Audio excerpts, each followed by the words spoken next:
3, 2, 1. Assalamualaikum warahmatullahi wabarakatuh. Waalaikumsalam warahmatullahi wabarakatuh.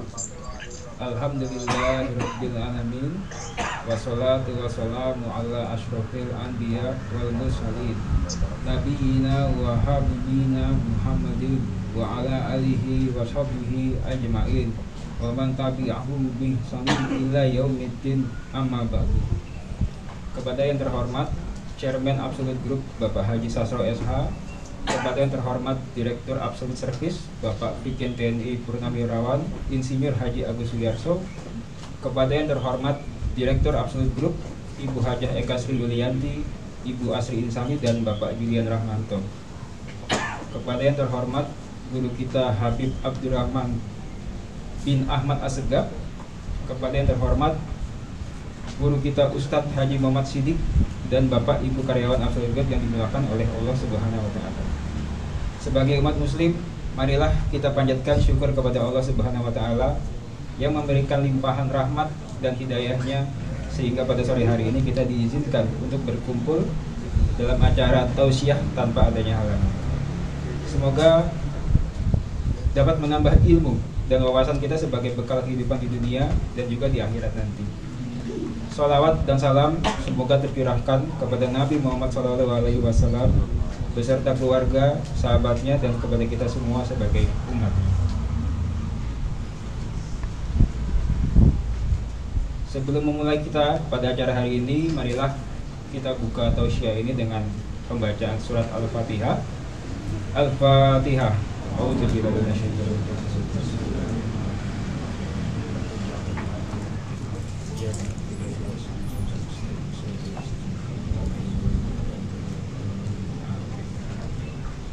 Selanjutnya, langsung saja kita dengarkan tausiah yang akan disampaikan oleh guru kita Habib Abdurrahman bin Ahmad Assegaf mengenai lanjutan dari hadis Arba'in bab ke-5.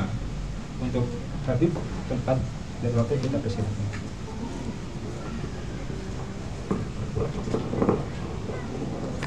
Assalamualaikum warahmatullahi wabarakatuh. Alhamdulillah wassalatu wassalam ala rasulillah wa ala alihi wa man wala, amma ba'd. Segala puja dan puji kepada Allah, salawat serta salam kepada junjungan kita Nabi Muhammad SAW, para keluarga, sahabat, tabi'in, serta seluruh umat yang selalu beristiqamah mengikuti sunnah-sunnahnya hingga yaumul qiyamah. Alhamdulillah, di sore hari ini kembali kita dapat melaksanakan ibadah yang difardukan kita kepada kita sebagai umat Nabi Muhammad SAW, yaitu mendirikan sholat asar secara berjamaah. Semoga apa yang telah kita lakukan ini diterima semua oleh Allah Subhanahu wa Ta'ala, dan apabila ada kekurangannya semoga disempurnakan oleh Allah Subhanahu wa Ta'ala. Amin ya rabbal alamin. Di kesempatan sore hari ini, seperti yang rutin kita lakukan di tempat yang kita cintai ini, kita bersama-sama membahas hadis-hadis Nabi Muhammad SAW yang terangkum dalam kitab Arba'in Nawawiyah, yang alhamdulillah pada sore hari ini kita tinggal menyempurnakan pembahasan hadis kelima. Karena hadis kelima ini yaitu hadis yang diriwayatkan oleh Aisyah radhiyallahu anha. Beliau berkata, Rasulullah SAW bersabda, "Man ahdatha fi amrina hadza ma laysa minhu fahuwa raddun." Nah, ini alhamdulillah kata Aisyah radhiyallahu anha, beliau berkata, siapa yang mengada-ada di dalam urusan kami ini yang bukan berasal dari bagian urusan kami itu, fahuwa raddun, maka sesuatu yang baru itu akan tertolak. Alhamdulillah, rawi hadis ini yaitu Aisyah sudah kita ceritakan tentang Aisyah radhiyallahu anha pada pertemuan yang lalu. Beliau adalah salah satu istri Nabi Muhammad, dan satu-satunya istri yang gadis adalah Aisyah. Semua istri Rasul itu janda.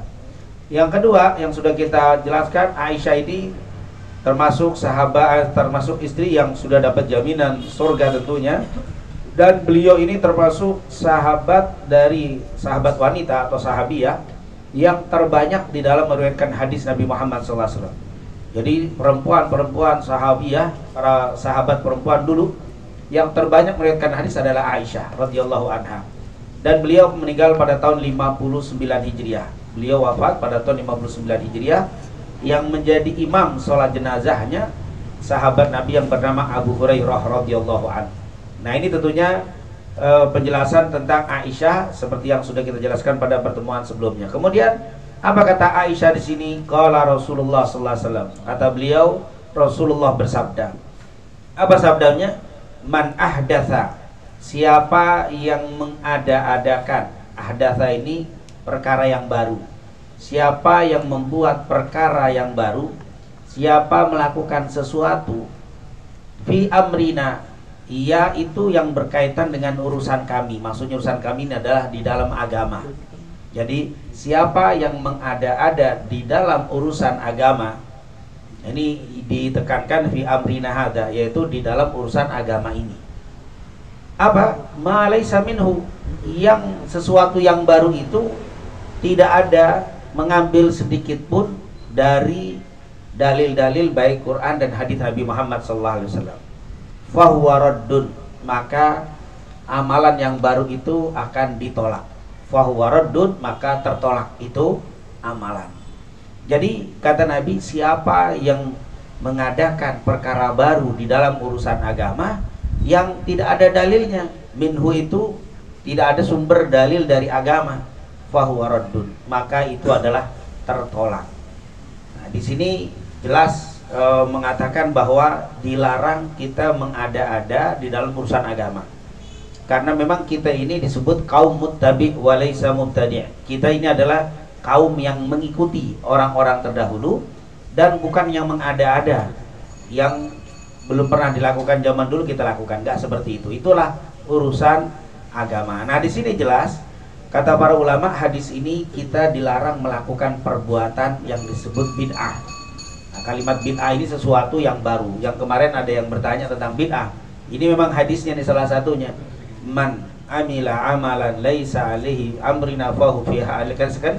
Man amila amalan, atau hadis Rasulullah SAW, man ahdatha fi amrina hadza ma laisa minhu fahuwa raddun. Atau dalam lain, man amila amalan laisa alaihi amruna fahuwa raddun. Di sini ada larangan kita untuk melakukan perbuatan-perbuatan bid'ah. Apa sih bid'ah itu? Bid'ah itu melakukan sesuatu yang berkaitan dengan ibadah. Jadi berkaitan dengan ibadah. Jadi kalau yang nggak berkaitan dengan ibadah disebut bid'ah juga, tapi bid'ah secara bahasa. Nah, seperti ya, kita sekarang yang seperti saya contohkan, seperti taklim atau kajian lewat pakai menggunakan mic seperti ini, menggunakan streaming, ini juga termasuk apa? Bid'ah. Bid'ah dalam artian bahasa. Tapi ini berkaitan dengan agama apa tidak? Secara langsung tidak. Maka yang seperti ini tidak masuk dalam bab ini. Yang masuk dalam bab hadis ini, siapa yang mengada-ada atau membuat perkara baru yang berkaitan dengan agama padahal tidak ada dalilnya sedikit pun dari agama, maka perbuatan itu tertolak. Misalkan tadi kita sholat asar 5 rakaat misalkan. Nah, kita bilang 4 rakaat tadi sangat mulia, kalau kita tambah 5 mungkin lebih mulia lagi kali. Ditambah 5 rakaat. Nah, ini namanya apa? Bid'ah nih. Mengada-ada yang tidak ada dalilnya. Dari mana ada 5 rakaat? Tidak ada dalilnya. Baik sedikit banyak tidak ada dalilnya. Maka perbuatan ini termasuk perbuatan yang dilarang oleh Allah Subhanahu wa ta'ala dan tertolak. Nah, ditolak dalam agama, tidak diterima. Nah, ini adalah perkara yang baru. Jadi kalau kita bahas secara garis besar tentang agama ini, tentang syariat, yang pertama ada namanya tauhid ya, atau akidah ya, atau keyakinan. Itu kata para ulama, kalau akidah dan keyakinan itu tidak boleh ada perbedaan. Misalkan Allah yang Maha Esa, itu tidak ada perbedaan dan itu keyakinan. Berkaitan dengan keyakinan, berkaitan dengan keimanan. Sementara ibadah atau selain akidah ada yang namanya ibadah. Nah, kalau ibadah ini ada yang modelnya ibadah itu, yang pertama ibadah yang ditentukan, ibadah ini ditentukan waktu, tata cara, dan tempatnya. Jadi ibadah ada yang sudah ditentukan waktu, tata cara, dan tempatnya. Seperti apa? Haji. Haji itu ibadah yang sudah ditentukan tata caranya, tempatnya, waktunya. Maka tidak boleh kita mengada-ada, misalkan karena sekarang ini terlalu banyak antrian orang berhaji, daftar sekarang 25 tahun baru berangkat, sudahlah kita haji di Pondok Gede aja. Misalkan Pondok Gede kan ada Ka'bah juga, ada tempat Sofa Marwah juga itu kan. Haji aja di situ untuk mengangkat kesulitan orang-orang yang berhaji. Apalagi kalau umur 25 sampai ini Jakarta ya. Kalau di luar Jakarta, Kalimantan, setahun yang lalu sudah 35 tahun. Bisa sekarang mungkin bisa 45 tahun. Jadi kalau daftarnya umur 25, 70 tahun lah berangkatnya. Insya Allah masih panjang umur. Kalau sudah 50 baru daftar, ya berarti sekitar 80-an paling gemeter dia jalannya. Ini haji berat. Wah, kalau begitu sudahlah, kita rubah aja hajinya di Pondok Gede. Nggak bisa, karena haji itu tempatnya sudah ditentukan. Ibadah ini ibadah yang paling ruwet nih. Ruwetnya kenapa? Waktunya sudah ditentukan, tempatnya sudah, tata caranya sudah ditentukan. Atau bagaimana kalau kita haji bulan ini aja? Bulan Januari ini kan orang belum begitu banyak kan umroh, haji sepi nih di Arafah. Iya, kalau sekarang wukuf di Arafah nggak ada orang, sepi. Apalagi lempar jumroh, nggak ada orang, kita sendirian lempar jumroh, nggak bisa diterima, Pak. Kenapa? Karena waktunya sudah ditentukan. Jadi ini ibadah yang nggak bisa dikutak-atik. Tempatnya sudah ditentukan, Mekah. Waktunya sudah ditentukan, bulan Dzulhijjah, tanggal mulai wukuf itu atau mulai tanggal 8 Dzulhijjah, tarwiyah, tidur di Mina, 9 wukuf, 10 lempar waqf mabit di Muzdalifah, 11, 12, 13 lempar jumroh. Udah ditentukan, waktunya sudah dimulai tanggal 8 sampai tanggal 12 atau 13. Kemudian tempatnya Mekah, tata caranya jelas, sudah diatur. Ini adalah ibadah yang model seperti ini. Ada juga ibadah yang modelnya itu ditentukan tata cara dan waktu. Tempat nggak ditentukan. Seperti apa? Sholat. Sholat kita ini. Sholat itu ditentukan waktunya. Inna sholata kanat 'alal mu'minina kitaban mawquta. Sholat itu waktunya sudah ditentukan. Tata cara sudah. Khudu anni sholat. Tadi dikatakan shollu kama ra'aitumuni usolli. Sholatlah kalian seperti kalian laku sholat. Jadi tata cara sholat sudah ditentukan. Waktunya sudah ditentukan. Tempat nggak ditentukan. Sholat di sini bagus, berlipat karena musalla, tempat ibadah itu akan berlipat. Tapi kalau kita nggak sempat, sholat di ruangan kantor juga boleh. Sholat di mana lagi? Di perjalanan macet, di perjalanan boleh, di kereta boleh, di pesawat boleh. Tempatnya bebas. Yang penting suci. Itu aja. Jadi ini agak melebar, agak enak nih soal ibadahnya. Makanya ada ibadah yang model kedua nih. Waktu dan tata cara, tempat bebas. Sholat di atas genteng juga boleh, asal nggak merosot aja.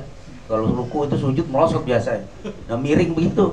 Tapi boleh di atas boleh, di atas gunung terserah, itu bebas. Tempat, apalagi di bumi ini sudah Allah bilang ju'ilat liyal ardu masjidan wa tahura. Bumi ini sudah dijadikan tempat sujud dan suci. Ini bumi bersih, suci. Boleh kita sholat di mana saja. Ini namanya ibadah yang model kedua. Nah, model kayak begini banyak nih. Cara model-model contoh yang lainnya. Kemudian ada lagi model ibadah yang lebih luas lagi. Kalau yang pertama kan waktu, tempat, tata cara sudah ditentukan. Yang kedua agak sedikit luas yaitu tempat dan tata cara. Waktu bebas. Waktu sudah ditentukan, tata cara sudah, tempat bebas. Nah, ada yang ketiga jenis ibadah. Apa itu? Hanya ditentukan misalkan tata caranya saja. Adapun waktu dan tempat bebas. Waktu dan tempatnya bebas.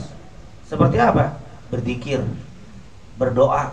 Itu tata caranya aja, cara berdoa, ngadep kiblat, angkat tangan, bagus. Tata cara, tapi tempat, waktu bebas.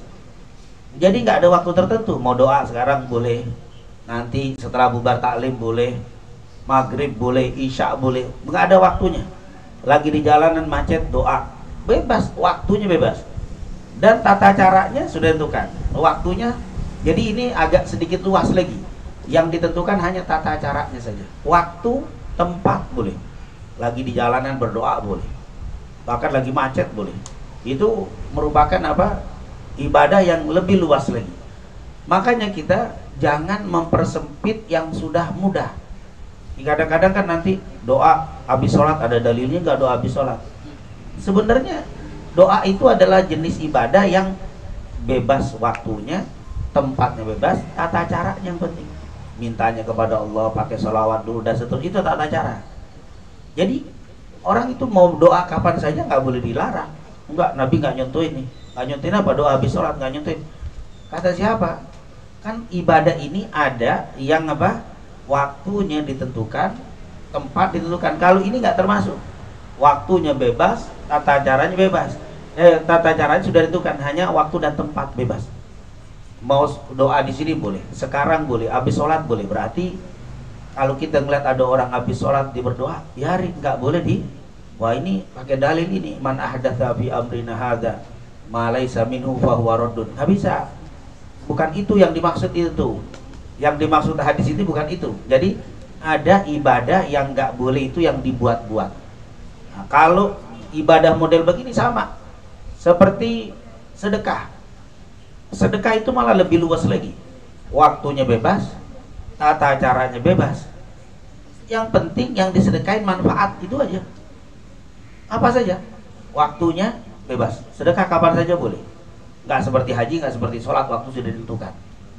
Terus tata cara bebas. Sedekah lewat transfer boleh. Jangan dibilang nggak ada saat zaman Nabi sedekah lewat apa?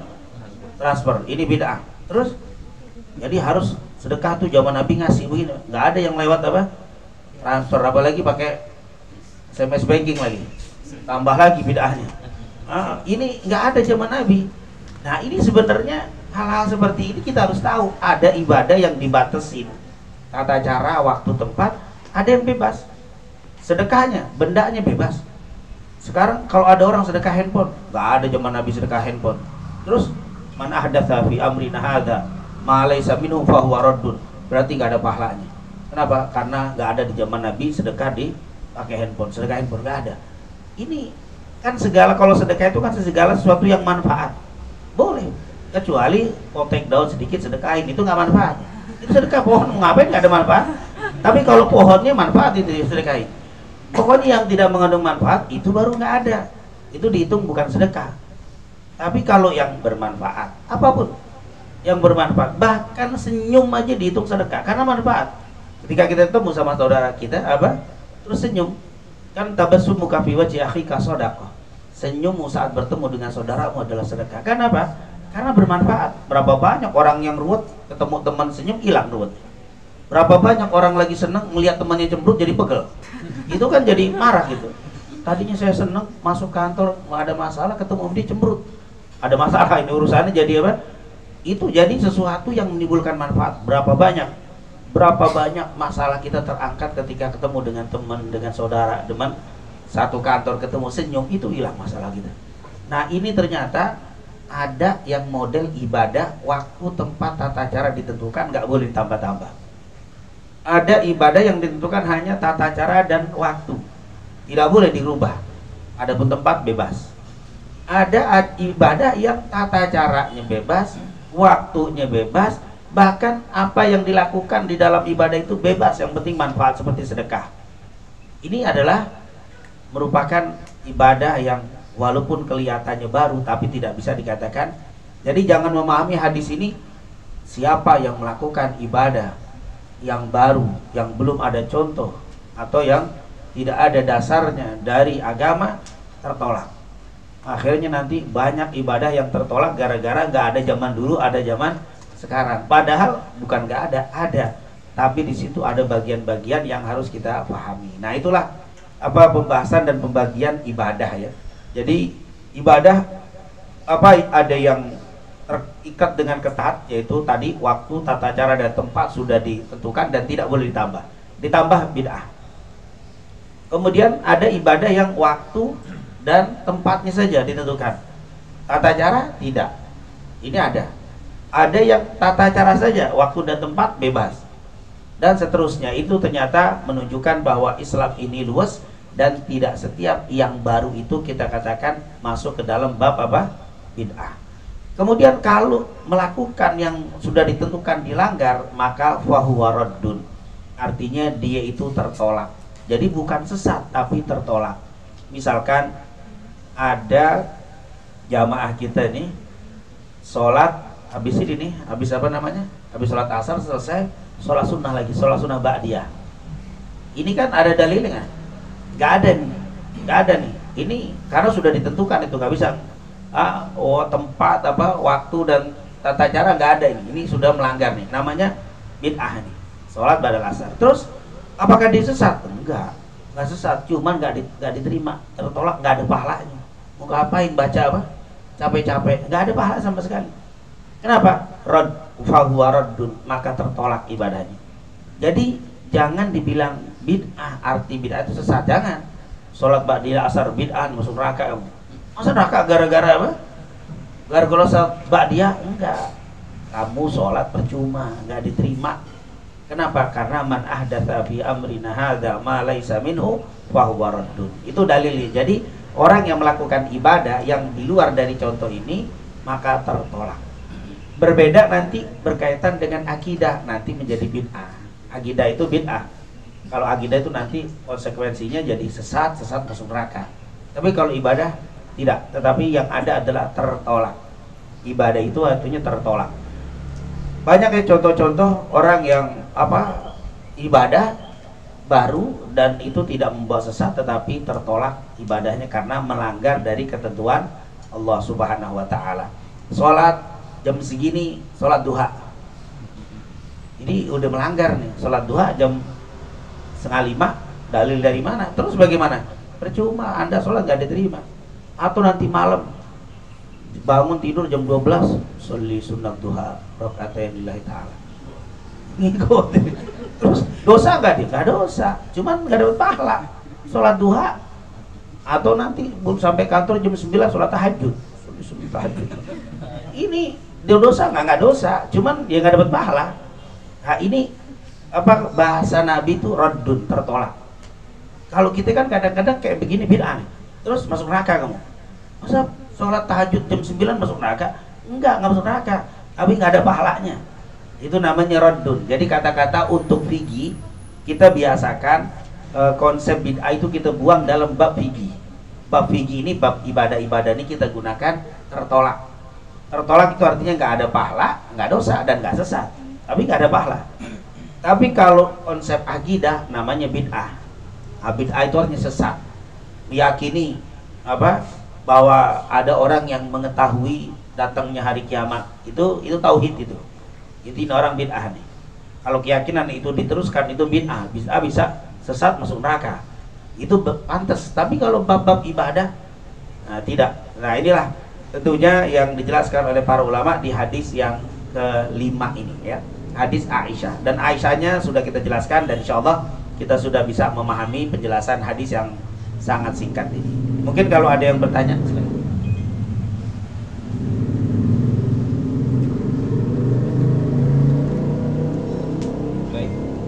Habib atas penjelasan mengenai hadis arba'in, hadis kelima, penjelasan mengenai larangan bid'ah dalam berbuat bid'ah dalam agama. Selanjutnya mungkin dari rekan-rekan Bapak Ibu sekalian yang hadir maupun offline online dipersilakan untuk memberikan pertanyaan masing-masing. Mungkin kita batasi 2 offline dan 2 online. Silakan.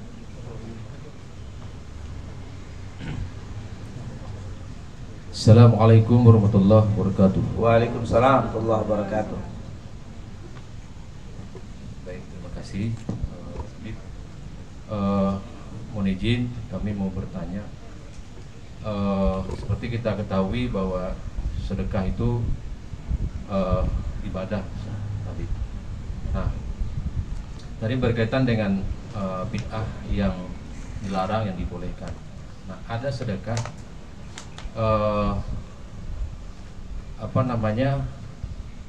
ada juga yang disampaikan bahwa tangan kanan memberi, kalau perlu kiri nggak tahu. Nah, bagaimana dengan sedekah? Ada yang menyampaikan bahwa yang pertama kamu sedekah misalnya 10.000, nanti akan kembali 100.000.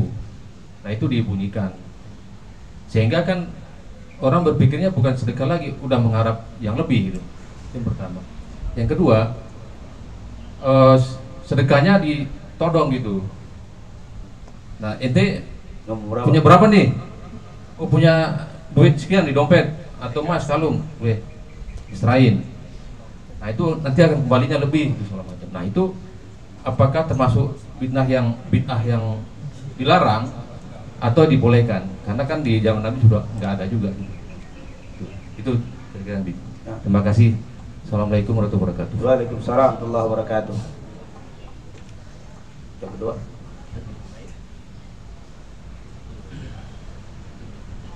Sudah. Baik.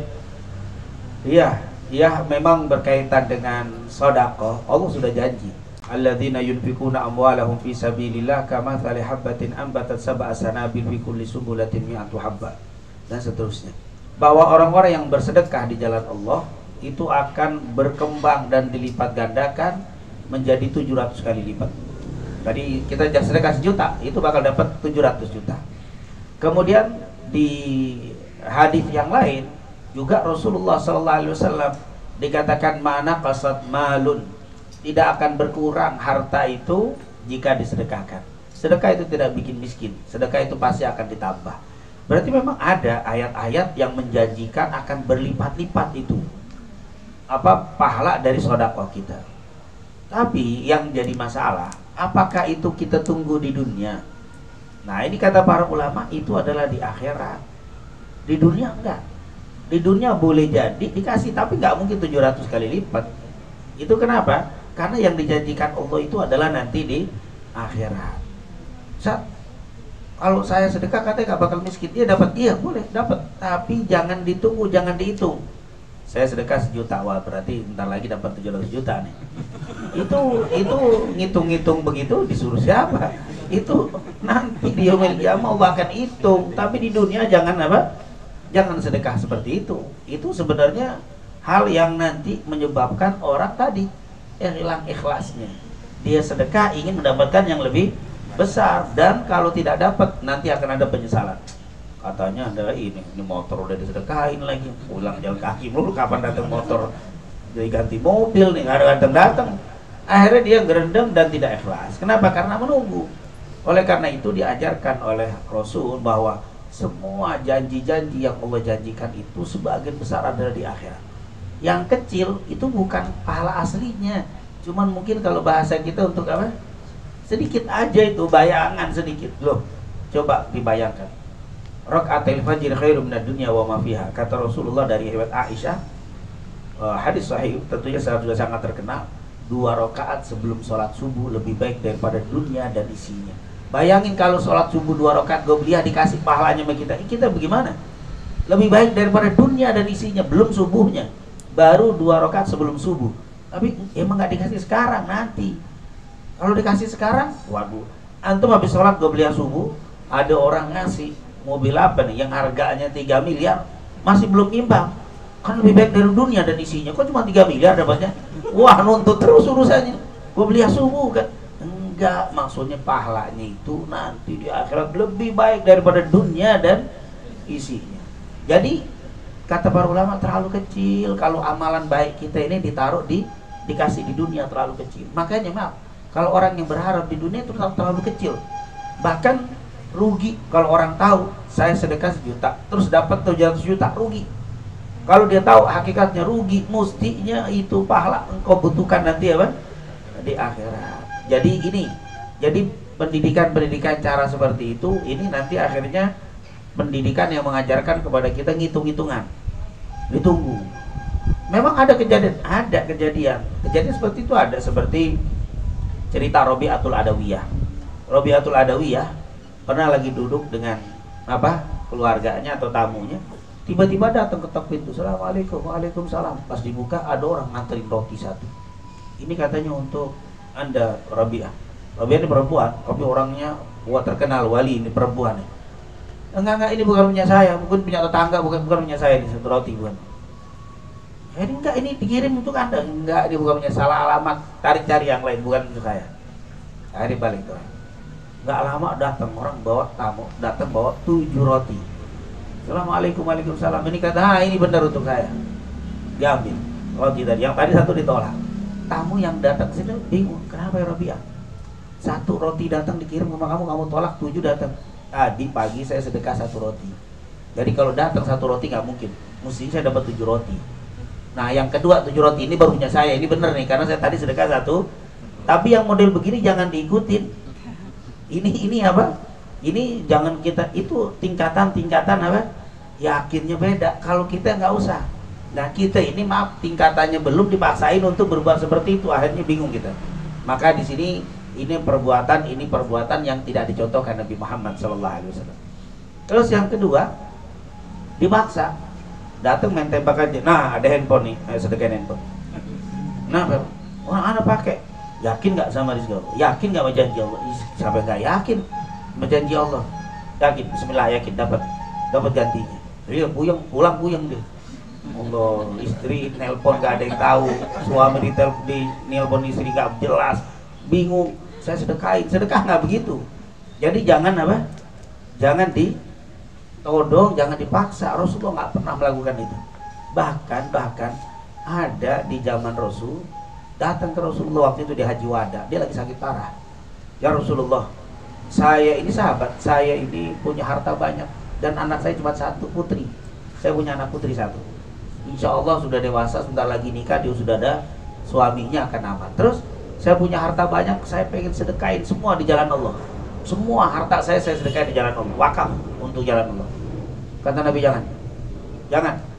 jangan kau bersedekahkan semua hartamu. Terus bagaimana? Engkau punya anak putri, engkau tinggalkan dia kaya lebih baik daripada engkau tinggalkan di dalam keadaan miskin. Kalau begitu ya Rasul, saya sedekahkan setengah. Kalau ada 10 miliar, 5 miliar saya sedekahkan, 5 miliar untuk waris. Nggak boleh kata Rasul. Jangan terlalu banyak setengah. Akhirnya dibagi sepertiga. Yang tadinya 5-5 nggak jadi, akhirnya jadi 2,5. Saya ats-tsulus. Kata Rasul, ats-tsulus wa tsulusu katsir. Cukup. Sepertiga itu cukup banyak dan cukup banyak untuk kau berikan kepada sedekahmu. Selebihnya untuk keluargamu. Artinya sedekah semua nggak dikasih, bukan malah ditodong, malah semua nggak dikasih. Nah ini kita punya handphone 1 disuruh apa? Disuruh sedekahin semuanya. Ini jangan. Ini tentunya beda, karena di dalam sedekah itu kita ini dalam bersedekah bukan hanya mikir kita, tapi mikir orang di belakang kita. Jangan sampai kita bersedekah akhirnya orang rumah nggak terima. Lain kalau kelas sahabat aja sama Nabi dilarang. Jangan. Engkau punya putri, engkau punya istri, engkau yang lebih berhak. Jangan kau sedekahkan, cukup sepertiga. Artinya begitulah di dalam, apalagi kelas kita main apa? Punya mobil satu-satunya udah sedekahin, insya Allah dapat ntar ganti. Kalau Toyota yang ini Toyota apa? Kijang doyok, insya Allah dapat kijang apa? Oh tua nih, udah kasih akan lebih bagus. Oh jangan, antum belum apa? Belum sampai seperti itu. Walaupun sekelas sahabat aja nggak boleh, sama Rasul nggak boleh, apalagi sekelas kita. Nah ini tentunya ikhlaskan beramal dari hati, itu akan lebih apa? Sempurna dan lebih dicintai oleh Allah SWT. Dikatakan kan dalam surat Al-Furqan bahwa orang yang wali-walinya Allah, para kekasihnya Allah itu adalah mereka yang tidak pelit tapi tidak terlalu apa? Royal. Tidak pelit dan tidak terlalu royal. Harus kita ngukur diri. Mungkin pernah dengar cerita Abu Dahdah. Abu Dahdah ini ada orang punya kebunnya punya anak yatim. Ini ada kebun satu orang, satu sahabat di Madinah. Kebun orang Madinah ini kebetulan satu pohon korma menonjol menghalangi tanahnya anak yatim ini. Anak yatim ini datang ke orang ini, tolong deh itu sedekahin sama saya itu apa deh pohon kormamu itu, karena pagar saya itu akan jadi apa? Jadi belok begini gara-gara ini susah. Oh kata jangan, saya nggak mau sedekah ini kurma. Pelit ternyata ini. Akhirnya ya udah kalau begitu bagaimana kalau saya beli? Saya cari sama keluarga saya patungan, saya beli kurma. Oh enggak, saya nggak jual. Akhirnya si yatim ini ngadu ke Rasulullah. Rasulullah panggil tuh si orang tadi. Katanya itu aku dengar cerita pohon kurmamu menghalangi kebun dia. Iya. Terus sedekahin sama si yatim ini. Lah ya Rasulullah, saya nggak mau sedekah. Kalau begitu, kalau begitu jual tuh pohon nakhla, itu pohon kurma jual aja. enggak ya Rasul, saya nggak mau jual. Masya Allah, Rasul yang nyuruh tetap nggak mau dia. Akhirnya kata Rasul, gimana nggak mau? Akhirnya usak-usuk keluarga ini 2 kali lipat kami bayar Rasul. Ya sudah, keluarganya alhamdulillah mau bayar 2 kali lipat pohon korma kamu. Enggak ya Rasulullah, 2 kali lipat nggak mau dibayar juga. Akhirnya sampai 3 kali lipat, mau dibayar 3 kali lipat. La ya Rasulullah, abiuha, saya nggak mau jual ya Rasulullah. Akhirnya ini satu sahabat namanya Abu Dahdah. Abu Dahdah hadir tuh di situ. Kata Rasul yang terakhir, disuruh tawar 3 kali lipat nggak mau, apa kata Nabi? Wahai fulan, mau nggak engkau sedekahkan itu untuk anak yatim? Aku minta kepada Allah, biar Allah siapin 1 pohon kurma di surga untuk. Jadi ditukar nih pohon kurma di dunia dengan 1 pohon kurma di surga. Nggak mau, dia bilang enggak ya Rasul. Sedemen kurma ini saya nggak mau. Urusan surga ntar ya, penting sekarang nggak mau saya. Ternyata ada juga yang model begitu, demen banget sama apa? Nggak, yang penting sekarang, surga ntar abstrak, masih apa? Masih akhirat, enggak, saya pengen sekarang, saya nggak mau ditukar surga. Nggak mau, kata Rasulullah. Sudah, mau bilang apa lagi? Abu Dahdah kebetulan ada di situ. Dengar ya Rasulullah, itu janji ditukar dengan 1 pohon kurma di surga khusus untuk dia atau boleh saya juga? Itu umum, kata Nabi, boleh. Langsung orang itu digandeng tangannya, dia agak sedikit menjauh. Kenal nggak sama saya? Kata sini, ya saya tahu Anda Abu Dahdah. Siapa yang punya kebun kurma terbaik di kota Madinah? Anda. Memang Abu Dahdah ini orang kaya dan banyak pohon kurma. Saya di pinggiran kota Madinah itu ada 1 kebun. Kebun plus di dalamnya ada rumah. Di dalam kebun itu ada 600 pohon kurma yang sedang berbuah dan lagi panen. Ada rumahnya. Terus, mau nggak kalau aku tukar dengan 1 pohon kurma itu? Mau, mau dia. Urusan surga tadi nggak mau, tapi ini mau, dia bilang. Bener Abu Dahdah, bener. Aku ambil pohon kurmamu yang 1 tadi, engkau ambil kebun kurmaku yang ada 600 pohon kurma plus ada rumahnya. Deal. Wah, langsung aja itu, nggak pakai lama. Kalau kita mungkin sekarang notaris nih ya, supaya nggak berubah-ubah pikiran. Deal ya, sepakat, jadi terima. Pulang, langsung nemui Rasul. Ya Rasulullah, ini pohon kurma ini punya saya sekarang, kata Abu Dahdah. Terus, ya Rasul, ini pohon kurma saya serahkan kepada anak yatim. Saya sedekah untuk anak yatim, nggak usah bayar. Apa kata Rasulullah? Rabiha Abu Dahdah, sungguh beruntung kau wahai Abu Dahdah. Perdagangan yang sangat beruntung, sangat wallahi, kata Rasulullah. Saat ini aku lihat di surga ada 1 pohon kurma yang sangat besar, buahnya hampir nutupin pohonnya. Itu adalah untukmu wahai Abu Dahdah. Abu Dahdah pulang, dibawa nih si Ansornya orang Madinah sampai ke depan kebunnya. Ini adalah kebunku yang kujanjikan, ada 600. Dia, wah ini girang banget. Terus sebelum masuk dia teriak Abu Dahdah, ya Umma Dahdah. Ternyata di dalamnya masih ada putrinya, masih sama istrinya. Ya Umma Dahdah, wahai istri Abu Dahdah, ukhruji, keluar dari kebun. Waktu itu si istrinya sama 2 putrinya lagi main di dalam kebun. Satu istrinya malah lagi makan kurma. Orang lagi panen, lagi panen. Ada yang dikantongin, yang mateng-mateng. Apa kata Abu Dahdah? Keluarlah wahai istriku. Ummu Dahdah teriak, wahai suamiku, masuk. Kenapa kau tidak masuk? Dia teriak Abu Dahdah, ini kebun bukan milik kita lagi. Bagaimana ceritanya? Ini kan kebun yang sudah kita pilih, yang kita sudah simpen uang sampai bisa beli seperti ini. Aku sudah tukarkan dengan 1 pohon kurma di surga. Apa sih istrinya teriak? Allah Akbar, teriak Allah Akbar, Allah Akbar. Itu kurma yang ada di kantong putrinya dikeluarin semuanya, mulutnya masih dilepehin gitu. Wahai putriku, ini bukan punya kita lagi. Kita sudah beruntung, ayahmu sudah menjual dengan 1 pohon kurma yang ada di surga. Rabi hali, katanya si istrinya, teriak Allah Akbar, Allah Akbar. Perdagangan yang sangat beruntung wahai Abu Dahdah, sangat beruntung. Keluar dengan semangatnya bawa 2 putrinya tanpa ada 1 pohon kurma. 1 pohon apa? Buah kurma. Dia keluar, dipeluk suaminya, terima kasih atas dagangan yang luar biasa. Itu kelas Abu Dahdah. Tapi kalau antum jangan coba-coba. Ini cerita Abu Dahdah. Antum tukerin sama mobil, antum pulang jalan kaki, rumah suruh keluar. Nah, ini sudah tukerin dengan sedekah di surga. Kelas itu bukan kelas antum. Jadi cerita itu kelasnya beda. Jadi jangan, apalagi dipaksa sedekahin rumahmu. Engkau akhir keluar dari rumah itu ngontrak gitu. Pakai ini, oh ini surga. Iya, tapi kelasnya itu apa? Kelasnya beda. Jadi sekelas Abu Dahda itu beda. Makanya kita belum sampai kelas begitu. Maka sedekahlah yang normal-normal saja, harapkan pahala dari Allah Subhanahu wa taala. Wallahu a'lam bishawab. Terima kasih. Ada lagi dari rekan-rekan? Bismillahirrahmanirrahim. Assalamualaikum warahmatullahi wabarakatuh. Waalaikumsalam warahmatullahi wabarakatuh. Menyambung materi bid'ah, Habib, salah satu ibadah yang dekat dengan keseharian kita itu kan ada tahlilan ya, Habib ya. Nah, menyikapi tahlilan sendiri itu gimana sih, Habib? Karena beberapa saudara kita Muslim menganggap itu bid'ah karena di zaman Rasul itu nggak ada. Maka hukumnya sendiri bagaimana untuk tahlilan sendiri? Iya. Tahlil itu artinya mengucapkan kalimat la ilaha, itu namanya tahlil. Kalau tasbih, subhanallah, tahmid, alhamdulillah, takbir, Allahu akbar, tahlil, la ilaha illallah. Jadi kalau ada acara apa nih, tahlilan, berarti rami-rami membaca la ilaha illallah. Jangan, maaf nih, kadang ada yang menerjemahkan tahlilan itu artinya syukuran atas kematian. Nah, itu beda. Gila aja syukuran atas kematian.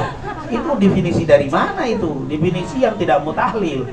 Jadi itu definisi karangan sendiri, karena dia nggak suka dengan tahlil, didefinisikanlah tahlil itu adalah mensyukuri atas kematian atau syukuran atas kematian seseorang. Terkutuklah itu orang apa? Kumpul bersyukur atas kematian bapaknya kemudian. Jadi kalimat tahlil itu membaca la ilaha illallah. Itu disebut tahlilan. Ini maksudnya apa? Berkumpul membaca la ilaha illallah dan juga pecahan-pecahan la ilaha illallah. Karena dasar berzikir, bertasbih itu adalah la ilaha illallah.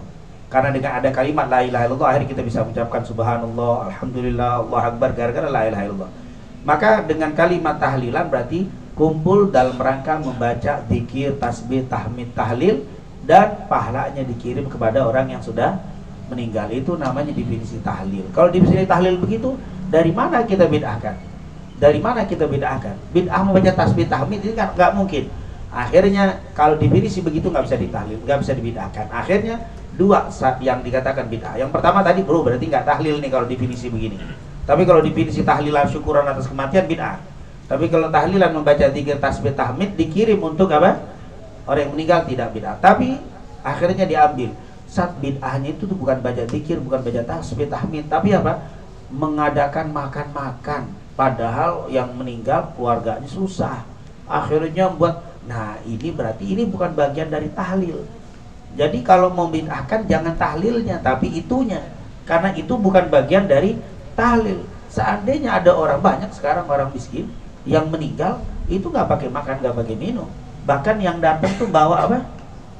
Ngasih dia takziah itu dikasih tuh. Bahkan masaknya tetangganya ini nggak termasuk dalam bab ini. Atau ada yang membid'ahkan itu bukan masalah tahlilnya, tetapi masalah mengatur harus 7 hari, 4 hari wajib, 3 hari, 7 hari, 40 hari, 100 hari. Nah ini sebenarnya tidak ada aturan di dalam tahlil itu 3 hari, 7 hari enggak. Tapi kalau 3 hari itu memang ada anjuran yang namanya takziah. Kita itu takziah itu sunnahnya 3 hari. Bersedih atas meninggal seorang itu 3 hari. Maka kita datang untuk menghibur supaya tidak sedih. Tapi kalau 7 hari, 40 hari dan seterusnya itu adat. Itu adat. Adat artinya apa? Yang melakukan itu tidak bisa dikatakan bid'ah. Yang dikatakan bid'ah itu kalau begini. Kalau meninggal tidak dibacakan tahlil 7 hari, 40 hari dan seterusnya, maka mayit ini akan diadab dan melakukan dosa gitu. Nah itu baru bid'ah, itu menambah namanya, itu menambah syariat. Tapi kalau tahlil, kenapa tahlil? Ya kebiasaan orang sini untuk apa? Menghibur keluarga yang kena musibah. Boleh saja. Yang penting jangan diwajibin. Kalau diwajibin ini termasuk yang nggak boleh. Mengatakan wajib itu menjadi tambahan syariat. Tapi kalau tidak mengatakan wajib, sama. Tahlil itu sebenarnya hiburan ya, hiburan untuk keluarga yang ditinggal. Sama aja, kita pun nggak ada tahlil, takziah disunahkan. Kalau ada yang meninggal saudara kita, takziah itu selama 3 hari. Ngapain? Datang hibur keluarga. Sabar, semoga yang meninggal husnul khotimah, semoga kedepannya Allah kasih yang terbaik. Itu sebenarnya takziah. Dan tahlil itu kayak begitu. Allahumma gfirlahu warhamhu, sebenarnya sama. Ya Allah ampuni dia, kasih sayangi dia, yang ditinggal semoga menjadi sabar. Itu semuanya sama. Itu namanya takziah. Dan yang saya rasakan, orang ketika datang ke rumah dibacakan doa, itu menghibur sekali untuk keluarga yang ditinggal. Dibanding datang diem aja. Ini ada takziah nih Pak, iya meninggal, diem aja. Ngapain Pak? Diem aja, mau doa nggak boleh bid'ah. Terus nggak boleh zikir, diem aja. Ketemu Pak, sehatnya, semoga baik, semoga. Tapi sebenarnya semoga itu ada doa juga, itu tahlil juga tuh. Semoga diampuni, semoga kubur almarhum dijadikan raudhah. Sebenarnya itu juga tahlil, begitu tuh isinya tuh. Cuman dia nggak resmi. Jadi ini adalah takziah. Jadi tahlil itu sebenarnya bentuk takziah. Dan takziahnya hanya berupa doa. Dan itu lebih nikmat.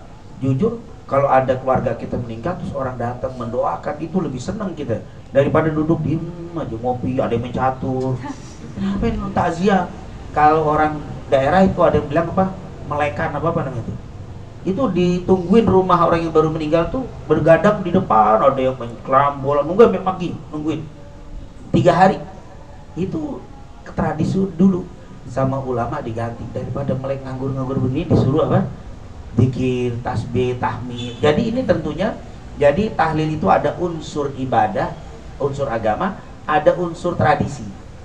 Jadi tradisi itu adalah hari 3, 7, nah itu tradisi. Tapi zikir, tasbih, tahmid itu adalah unsur ibadah, unsur agama. Jadi tidak bisa kita bisa katakan bid'ah, kecuali kita bilang yang mewajibkan hari sekian-sekian itu bid'ah, karena tradisi dirubah menjadi syariat, atau syariat dirubah menjadi tradisi. Ini tidak boleh. Jadi tahlil itu kalau orang ngerti nggak bisa dikatakan bid'ah. Tapi kalau nggak ngerti bisa jadi bid'ah. Kenapa Pak? Anda mentahlilkan untuk keluarga Anda, ini wajib. Kalau nggak ditahlilin nanti keluarga saya dosa semua. Nah ini bid'ah nih, karena ketidakmengertian. Jadi sebenarnya kalau kita kasih ilmu dan mengerti, insya Allah nggak jadi bid'ah. Jadi kebodohan itulah yang banyak menyebabkan terjadinya apa? Bid'ah.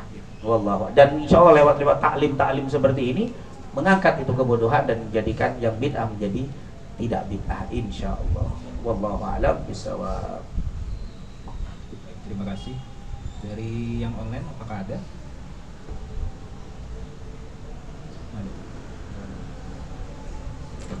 Baik, jika tidak ada, alhamdulillah akhirnya kita sudah sampai di penghujung acara. Sebelum kita tutup nanti dengan doa bersama yang nanti akan dipimpin oleh guru kita Habib Abdurrahman bin Ahmad Assegaf. Izinkan saya selaku membawa acara, jika terdapat salah kata, perbuatan ataupun sikap yang tidak berkenan di hati Bapak Ibu, saya mohon maaf sebesar-besarnya. Pada Habib Abdurrahman bin Ahmad Assegaf untuk dapat memimpin doa. Dan waktu dan tempat kita persilakan. Allahumma shalli ala sayyidina Muhammad wa ala ali sayyidina Muhammad. Allahumma inna nas'aluka ilman nafi'an wa rizqan thayyiban wa amalan salihan maqbulan. Allahumma la tada' lana dhanban illa ghafarta wa la hamman illa farajta wa la maridan illa syafaita wa la daynan illa qadaita wa la hajatan min hawaijid dunya wal akhirah ya laka ridan illa qadaitaha wa sartaha bi rahmatika arhamar rahimin. Rabbana atina fid dunya hasanah wa fil akhirati hasanah wa qina adzabannar. Wa sallallahu ala sayyidina Muhammadin wa ala alihi washabihi wasallam. Walhamdulillahi rabbil alamin. Assalamualaikum warahmatullahi wabarakatuh. Sebagai penutup, marilah kita membaca doa kafaratul majelis. Subhanallah. Wabillahi taufiq wal hidayah. Wassalamualaikum warahmatullahi wabarakatuh.